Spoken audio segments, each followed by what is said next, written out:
Êxodo, capítulo 35, versículo 1 ao 3. Então Moisés convocou toda a congregação dos filhos de Israel e disse-lhes: Estas são as palavras que o Senhor ordenou que se cumprissem. 6 dias se trabalhará, mas o 7º dia vos será santo, o sábado do repouso ao Senhor. Todo aquele que nele fizer qualquer trabalho morrerá. Não acendereis fogo em nenhuma das vossas moradas no dia do sábado. Uma das coisas mais fortes da tradição dos judeus continua a ser a guarda do sábado. E como nós mencionamos outro dia, essa é uma lei linda. Ela foi feita para o homem. O homem não foi feito para o sábado foi feito para o homem. Este é um presente de Deus para você, o sábado, um dia para você não fazer nada. Um dia para você descansar e relaxar. Um dia para ficar deitado o dia todo sem fazer absolutamente nada, nem mesmo acender o fogo. Um dia de relaxamento total. Seria muito saudável mentalmente e de todos os jeitos tirar um dia de folga e não fazer nada, só descansar, relaxar totalmente. Mas nós vivemos numa sociedade extremamente ativa e eu acho que eu conseguiria ficar deitado no máximo até umas 11 horas da manhã. Depois eu ficaria ansioso ou frustrado. Mas nós precisamos relaxar mais. Nós precisamos descansar sem nos sentir culpados. Deus quer que você descanse e relaxe totalmente, sem fazer nada, um dia por semana. Deus lhe deu isso. É um presente de Deus para você. Você pode desfrutar dele se quiser. Se você não quiser, você não vai ser amaldiçoado ou condenado. Foi aí onde eles interpretaram a lei de maneira errada. Se você ousasse fazer qualquer coisa que violasse a tradição da lei do sábado, eles o matariam sem pensar 2 vezes. Mas ela é um presente de Deus para você. É muito melhor para você se você a observar, não espiritualmente. Isso não vai torná-lo mais justo do que ninguém, mas fisicamente e mentalmente seria muito melhor. Versículos 4 e 5. Falou mais Moisés a toda a congregação dos filhos de Israel, dizendo: Esta é a palavra que o Senhor ordenou, dizendo: Tomai do que tendes uma oferta para o Senhor, cada um cujo coração é voluntariamente disposto, atrará por oferta alçada ao Senhor, ouro, prata e cobre. Agora, o Senhor ordenou que se levantasse uma oferta, mas tinha uma exigência. Você não poderia ofertar se não fosse de coração. O apóstolo Paulo diz que a oferta não deveria ser feita sob coação ou obrigação. Lá, em 2 Coríntios, capítulo 9, versículo 7, nós lemos: Cada um contribua segundo propôs no seu coração, não com tristeza ou por necessidade, porque Deus ama ao que dá com alegria. Com alegria, literalmente quer dizer hilariamente. Agora, Deus não quer que você dê nada de má vontade. Seja oferta de dinheiro, tempo, serviço, é triste que a igreja tenha programas para pressionar as pessoas para que assumam cargos na igreja. A pessoa se sente sob pressão e diz: não, é domingo, eu tenho que enfrentar de novo aqueles monstrinhos da escola dominical, eu não aguento mais. E você lamenta e reclama do que você faz por Deus. Seria melhor você não fazer nada. Deus não quer nenhum servo reclamão. Ou você assumiu um compromisso financeiro e agora está sem dinheiro e pensa: não.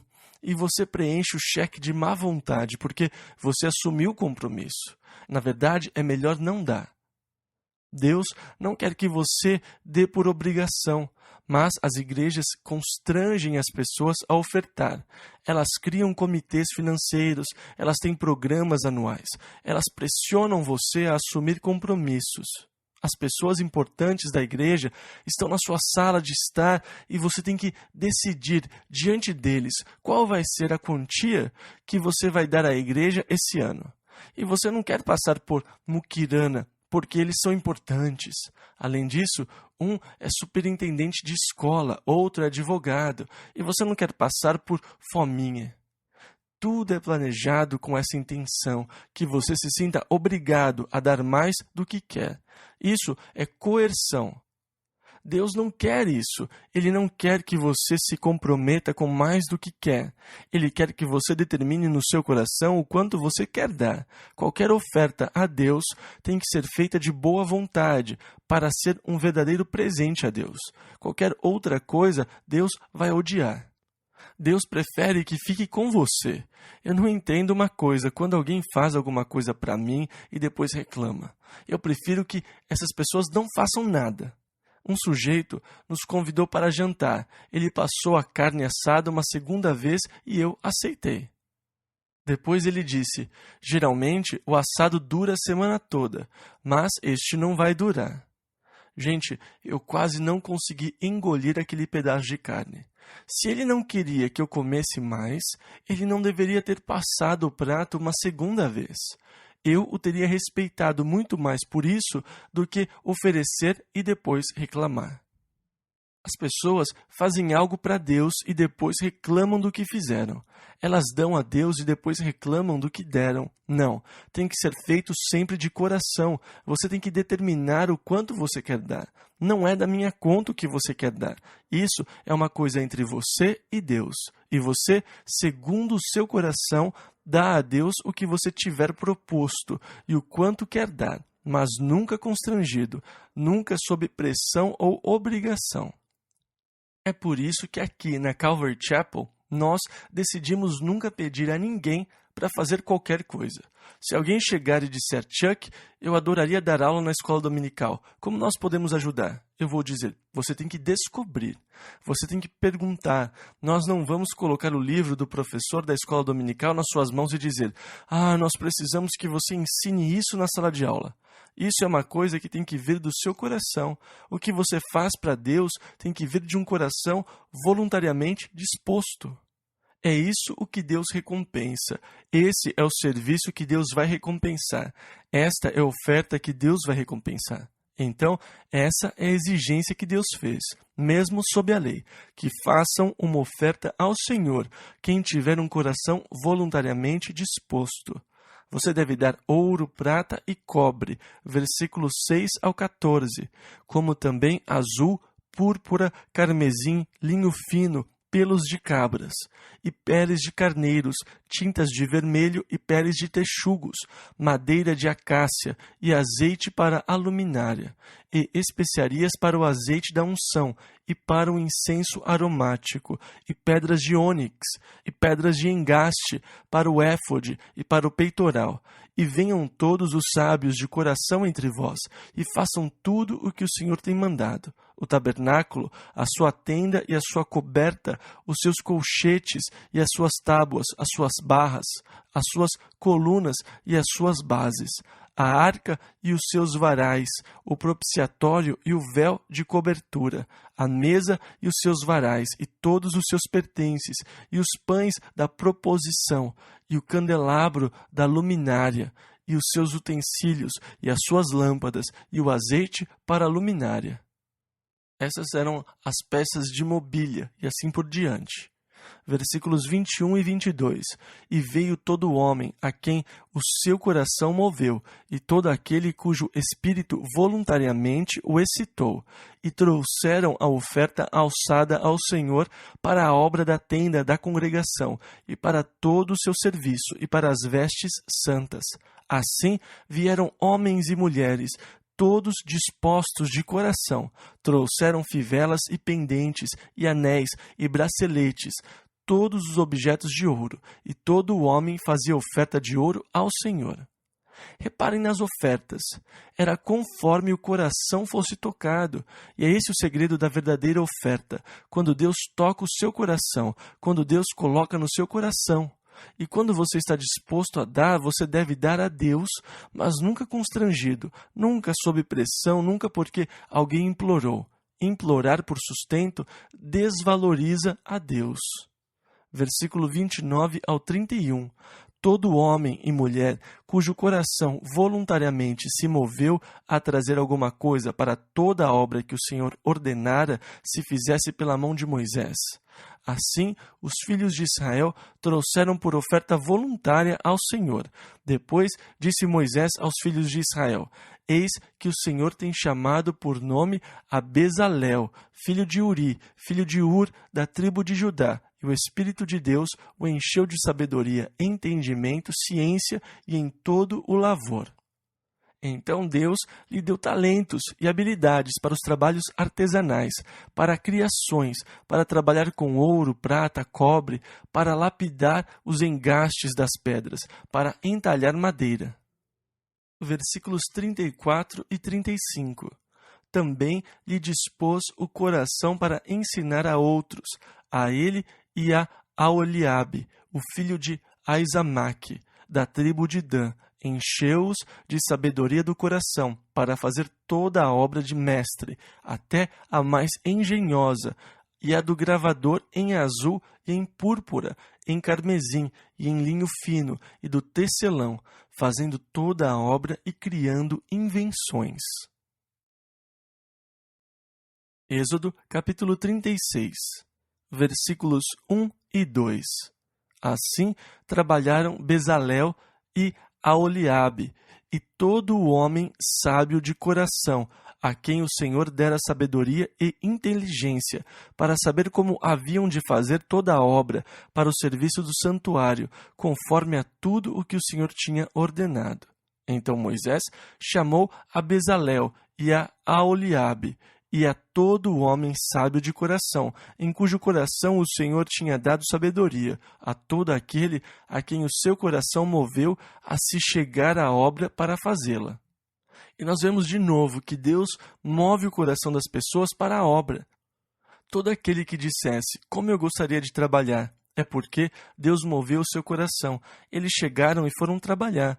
Essa foi uma obra de Deus nos corações. A obra de Deus sempre se cumpre nos corações dispostos. Deus move o coração das pessoas para as obras. É impressionante ver pessoas cujos corações foram movidos por Deus, sem que você tenha que pressionar, cobrar, empurrar o tempo todo. A coisa mais difícil do mundo para um pastor é quando o coração de ninguém é tocado. Você fica em constante luta. Mas, quando você tem um grupo de homens cujos corações foram tocados pelo Senhor, assim como acontece aqui, você tem que interferir, você tem que dizer, tudo bem, nós já temos o suficiente, já basta. Versículos 5 e 6. E falaram a Moisés, dizendo, o povo traz muito mais do que basta para o serviço da obra que o Senhor ordenou que se fizesse. Então mandou Moisés que proclamassem por todo o arraial, dizendo, nenhum homem nem mulher faça mais obra alguma para oferta alçada do santuário. Assim o povo foi proibido de trazer mais. Quando você tem que dizer, tudo bem, já chega, não tragam mais nada, é porque houve um verdadeiro avivamento. Não é legal? Porque o que eles tinham era suficiente para fazer toda a obra. Na verdade, eles tinham coisas demais. Então eles começaram a obra. Primeiro as cortinas de linho, que iriam cobrir a tenda. Depois eles fizeram as cortinas de pelo de cabra, que iam por cima das cortinas de linho, que tinham os bordados. Depois as cortinas de pele de carneiro, que eles tingiram de vermelho, que seria a terceira cobertura, que ia por cima da de pelo de cabra. Depois fizeram as tábuas e as bases de prata, onde as tábuas se encaixavam para formar o perímetro do tabernáculo. E se você se recorda, ele tinha 13 metros e 70 centímetros por 4 metros e meio. Eles fizeram 40 bases de prata para encaixar as tábuas de acácia revestidas de ouro. Eles fizeram barras para passar por argolas, para manter as tábuas na posição vertical. E no capítulo 38, nós vemos que a quantidade de ouro da oferta que foi usada no versículo 24 para a obra do santuário foi de 29 talentos e 730 ciclos. Então, na verdade, foi cerca de $870 mil em ouro, quando o grama do ouro era pouco mais de $1. Agora, com a grama do ouro a $40, foi gasto cerca de $40 milhões em ouro para revestir as tábuas, fazer o propiciatório com os querubins e tudo mais. E a prata que foi arrecadada entre a congregação era de 100 talentos e 1.775 siclos, conforme o ciclo do santuário. Então, o total de prata nos dias de hoje seria de cerca de $1.600.000, com a prata hoje a 60 centavos de dólar. Então, eles construíram esse lindo e caro pequeno tabernáculo para Deus, uma pequena tenda onde eles se encontravam com Deus no deserto. E depois, no capítulo 39, eles começam a fazer as vestes de Arão, que nós estudamos semana passada. Então, é uma repetição, só que agora eles estão fazendo as peças. Eles fizeram um manto, a túnica azul que ia por cima do manto, de linho. Eles fizeram um éfode, que é uma espécie de avental, e eles fazem o peitoral. Eles fizeram um cinto de ouro, que é a faixa que ia ao redor do éfode. Eles gravaram os nomes das tribos nas pequenas pedras de ônix, que prendia o éfode nos ombros. Eles fizeram a mitra e a coroa que o sacerdote usaria. Reparem que o versículo 26 diz: como o Senhor ordenara a Moisés. No final do versículo 29, como o Senhor ordenara a Moisés. 31, como o Senhor ordenara a Moisés. 32, os filhos de Israel fizeram conforme a tudo que o Senhor ordenara a Moisés. Assim o fizeram. Versículo 42, conforme a tudo que o Senhor ordenara a Moisés, assim fizeram os filhos de Israel toda a obra. Viu, pois, Moisés toda a obra, e eis que a tinham feito, como o Senhor ordenara, assim a fizeram. Então Moisés os abençoou. Assim, tudo foi feito de acordo com a planta, como o Senhor tinha mandado. Por quê? Porque isto era um modelo das coisas celestiais. Êxodo, capítulo 40, versículo 1 ao 9. Falou mais o Senhor a Moisés, dizendo: no primeiro mês, no primeiro dia do mês, levantarás o tabernáculo da tenda da congregação, e porás nele a arca do testemunho, e cobrirás a arca com o véu. Depois colocarás nele a mesa, e porás em ordem o que se deve pôr em ordem nela. Também colocarás nele o candelabro, e acenderás as suas lâmpadas, e porás o altar de ouro para o incenso diante da arca do testemunho. Então pendurarás a cortina da porta do tabernáculo. Porás também o altar do holocausto diante da porta do tabernáculo, da tenda da congregação, e porás a pia entre a tenda da congregação e o altar, e nela porás água, depois porás o pátio ao redor, e pendurarás a cortina à porta do pátio. Então tomarás o azeite da unção, e ungirás o tabernáculo, e tudo o que há nele, e o santificarás com todos os seus pertences, e será santo. Agora, a abertura por onde você entraria no tabernáculo ficava na direção do leste, o que seria atrás de nós. Primeiro, você entraria no pátio externo, que era todo cercado com cortinas. O pátio tinha 23 metros de largura por quase 46 de comprimento, cercado com cortinas de 2,30 metros de altura. Você entrava no pátio feito de cortinas pelo portão que ficava virado para o lado leste. Quando você entrava no pátio, a primeira coisa à sua frente seria o altar do holocausto, uma mesa quadrada de 2,30 metros por 2,30 metros, com 1,40 metro de altura. O fogo iria sobre o altar para queimar a carne e a oferta. Além do altar, haveria a pia de cobre, onde os sacerdotes se lavavam antes de entrar na pequena tenda de 4,5 metros de altura. Agora, os lados da tenda de 4,5 metros de altura eram feitos de tábuas de acácia, de cerca de 70 centímetros de largura e 4,5 metros de altura, revestidas com ouro, encaixadas em bases de prata no chão.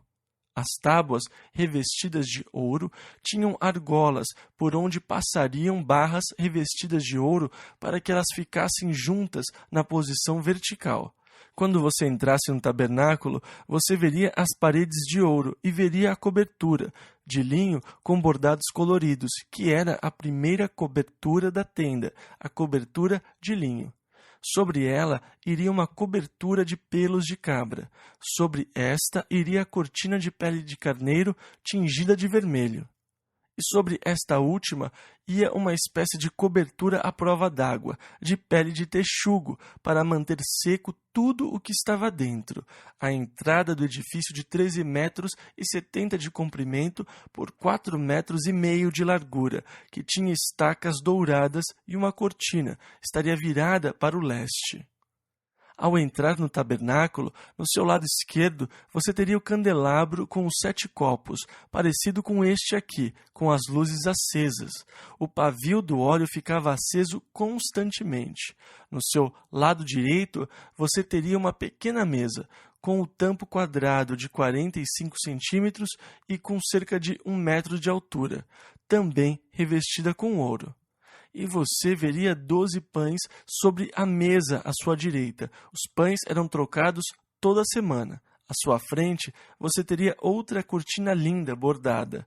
A segunda cortina teria querubins bordados e na frente da cortina teria um pequeno altar de ouro com 4 pontas no formato de chifre, que era o altar do incenso, e os sacerdotes iriam mover os seus incensários diante desse altar de incenso, que ficava na frente da cortina de querubins.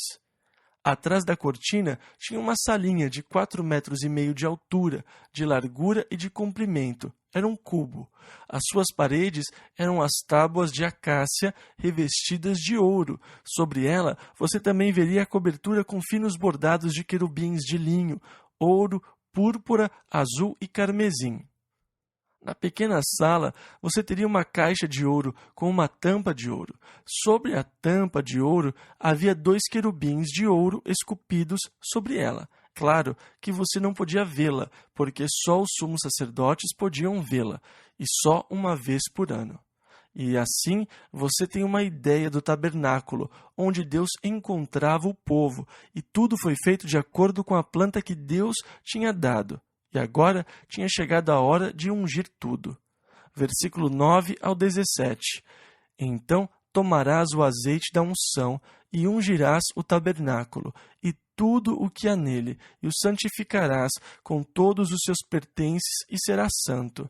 Ungirás também o altar do holocausto e todos os seus utensílios, e santificarás o altar. E o altar será santíssimo. Então ungirás a pia e a sua base, e a santificarás. Farás também chegar a Arão e a seus filhos à porta da tenda da congregação, e os lavarás com água, na pia, na banheira que eles tinham feito. E vestirás a Arão as vestes santas, e o ungirás, e o santificarás para que administre o sacerdócio. Também farás chegar a seus filhos e lhes vestirás as túnicas, e os ungirás como ungiste a seu pai, para que me administrem o sacerdócio. E a sua unção lhes será por sacerdócio perpétuo nas suas gerações.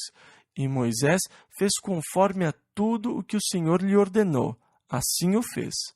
Assim, no primeiro mês, no ano segundo, ao primeiro dia do mês, foi levantado o tabernáculo. Então, este era o segundo ano da saída do Egito. Era o primeiro mês, quando eles celebravam a sua saída, porque eles saíram na Páscoa. E então eles ergueram o tabernáculo no deserto. Versículo 18. Moisés levantou o tabernáculo e pôs as suas bases, e armou as suas tábuas, e colocou nele os seus varais, e levantou as suas colunas. Agora, dentro do tabernáculo havia 4 colunas, antes do Santo dos Santos, após as 5 colunas da entrada. Versículos 19 e 20. E estendeu a tenda sobre o tabernáculo, e pôs a cobertura da tenda sobre ela, em cima, como o Senhor ordenara a Moisés. Tomou o testemunho e pô-lo na arca. O testemunho eram as 2 tábuas de pedra, onde os 10 mandamentos tinham sido escritos. Ele foi colocado na arca, versículo 20 ao 22, e pôs o propiciatório em cima da arca, e introduziu a arca no tabernáculo, e pendurou o véu da cobertura, e abriu a arca do testemunho, como o Senhor ordenara a Moisés. Pôs também a mesa na tenda da congregação, ao lado do tabernáculo para o norte. Como eu disse, a entrada era para o leste. A mesa ficava aqui no lado direito, para o lado norte, fora do véu. Versículo 23 ao 38. E sobre ela pôs em ordem o pão perante o Senhor, como o Senhor ordenara a Moisés. Pôs também na tenda da congregação o candelabro na frente da mesa, ao lado esquerdo do tabernáculo, para o sul, e acendeu as lâmpadas perante o Senhor, como o Senhor ordenara a Moisés, e pôs o altar de ouro na tenda da congregação diante do véu, e acendeu sobre ele o incenso de especiarias aromáticas, como o Senhor ordenara a Moisés. Pendurou também a cortina da porta do tabernáculo. Esta é a cortina que cobria a entrada. E pôs o altar do holocausto à porta do tabernáculo da tenda da congregação, e sobre ele ofereceu holocausto e oferta de alimentos, como o Senhor ordenara a Moisés. Pôs também a pia entre a tenda da congregação e o altar, e nela pôs água para lavar. E Moisés e Arão e seus filhos nela lavaram as suas mãos e os seus pés. Quando entravam na tenda da congregação e quando chegavam ao altar, lavavam-se, como o Senhor ordenara a Moisés. Levantou também o pátio ao redor do tabernáculo e do altar, e pendurou a cortina da porta do pátio, as cortinas de 2,30 metros que cercavam o pátio. Assim Moisés acabou a obra. Então a nuvem cobriu a tenda da congregação, e a glória do Senhor encheu o tabernáculo, de maneira que Moisés não podia entrar na tenda da congregação, porquanto a nuvem permanecia sobre ela, e a glória do Senhor enchia o tabernáculo. Quando, pois, a nuvem se levantava de sobre o tabernáculo, então os filhos de Israel caminhavam em todas as suas jornadas. Se a nuvem, porém, não se levantava, não caminhavam, até ao dia em que ela se levantasse. Porquanto a nuvem do Senhor estava de dia sobre o tabernáculo, e o fogo estava de noite sobre ele, perante os olhos de toda a casa de Israel, em todas as suas jornadas. Você consegue imaginar como era? Você era lembrado constantemente da presença de Deus, porque o tabernáculo ficava no meio do acampamento. Os israelitas ficavam acampados ao redor do tabernáculo. E à noite, você podia se levantar e olhar para o tabernáculo e você veria o fogo de Deus sobre ele. Isso deve ter sido maravilhoso. Se você tivesse insônia, você se levantava para dar uma caminhada observando o tabernáculo e você veria o fogo da presença de Deus. Durante o dia, ao olhar para o tabernáculo, você veria uma nuvem sobre ele. Quando a nuvem se levantasse e andasse, o povo iria desmontar tudo e partir, carregando o tabernáculo. Eles iriam seguir a nuvem até que ela parasse. Então, eles iriam armar o tabernáculo e a nuvem iria descer e ficar sobre ele. E eles foram guiados no deserto durante 40 anos dessa forma, sendo constantemente lembrados da presença de Deus, quando olhassem para o tabernáculo, o lugar de encontro. E eu amo o versículo que diz: e a glória do Senhor encheu o tabernáculo. Os céus dos céus não podem conter Deus, mas quando você experimenta a presença de Deus, a glória de Deus enche a casa. Eu anseio experimentar mais da glória de Deus na minha vida. Eu gostaria que nós, numa ocasião, tirássemos um dia de folga para passarmos aqui esperando em Deus, abrindo os nossos corações a Ele, com oração e louvor o dia todo, para que nós pudéssemos ver a glória do Senhor encher a sua casa, o tabernáculo, o lugar de encontro. Este é o lugar onde nós nos encontramos com Deus. É claro que nós podemos nos encontrar com Deus em todo lugar, mas é aqui onde o corpo se encontra com Deus em coletividade. Nós viemos para nos encontrar com Deus. Como seria glorioso ver a glória do Senhor encher este lugar. Vamos orar. Pai, como Moisés, nós oramos para que nós possamos ver a Tua glória. Deus, nós oramos para que o Senhor conquiste os nossos corações, que estejamos menos interessados na glória do mundo e mais interessados na glória de Deus. Ah, Pai, manifesta a Tua glória ao Teu povo, que eles possam experimentar, Senhor, a glória da Tua presença durante essa semana. Senhor, afasta-nos do mundo e leva-nos para perto de Ti. Senhor, de uma maneira especial, nós pedimos em nome de Jesus.